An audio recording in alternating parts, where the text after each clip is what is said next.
လေးကလီယုတ်လေးငါမျက်လုံးမင်းကိုမြင်တကားတဲ့ဖီငုံနဲ့လမ်းပေးမှာလူမိုင်ငါကျွဲပြနေတဲ့ကြီးတို့တွေလက်သီးပေါ်ကတောင်းတလို့လမ်းကြုံမှာတီးထုတ်ပေးမယ်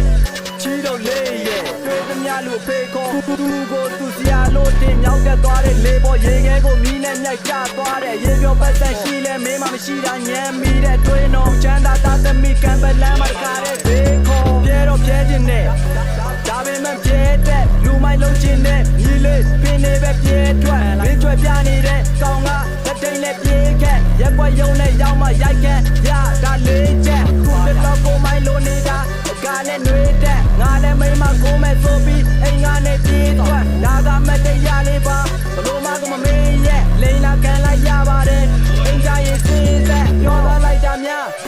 ဒီကိုတော့မတ်တမို့လူကြီးတွေရှင်းနေအောင်တော့ငါလည်းအပြုံးနဲ့လက်မှတ်တို့စာကိုပြန်ဖက်ကြီးမှပြင်းနေတာကမပတ်သက်ဘူးနန်းပြတော့နန်းပြပဲခံစားရတာတတ်တော့မလို့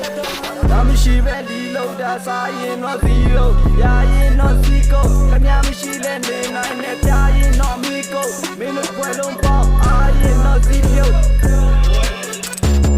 ဒါမရှိပဲဒီလောက်တာစားရင်တော့ဇီရိုရရင်တော့စီကိုခင်ဗျာမရှိလဲနေနိုင်နဲ့ပြရင်တော့မီကိုမင်းတို့ပွဲလုံးပေါ့အားရင်တော့ဇီရို